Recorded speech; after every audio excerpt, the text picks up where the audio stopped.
அனைவருக்கும் வணக்கம். Welcome to HST vlogs. Thaipusam vlog தான் இன்றைக்கி பார்க்க போகிறோம். தைப்பூசம் அன்றைக்கி நாங்கள் பால்குடம் எடுப்போம் அப்படிங்கிறதுனால காலையில் சுவாமிக்கு பாலாபிஷேகம் செஞ்சுட்டு கற்பூரம் மட்டும் ஏற்றிட்டு நான் போயிட்டேன். ஈவினிங் மாலை கழட்டி வைக்கிறப்போ தான் சுவாமிக்கு பிரசாதம் செஞ்சு சாமியை கும்பிட்டோம். ஸோ இந்த தைப்பூசத்துக்கு நாங்கள் பால்குடம் எடுக்கிறதுக்காக போயிருந்தோம். பால்குடம் எடுத்துகிட்டு சுவாமி கோயிலுக்கு பார்த்திங்கன்னா ரொம்ப நல்லா விமரிசையாக அலங்காரம் செஞ்சு ரொம்ப அழகாக சுவாமியை அலங்காரம் பண்ணியிருந்தாங்க.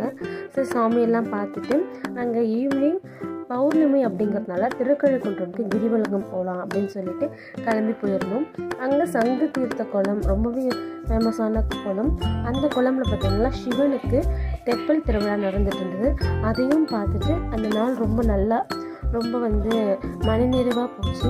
உங்களுக்கு திருக்கழுக்குன்றத்தில் இருக்கிற ஏதாவது கோயில் தெரியும், இல்லைன்னா சங்கு தீர்த்த குளம் தெரியும், அங்கே என்னென்ன திருவிழா இருக்குன்னு தெரியும், கீழே கமெண்ட் பண்ணுங்கள்.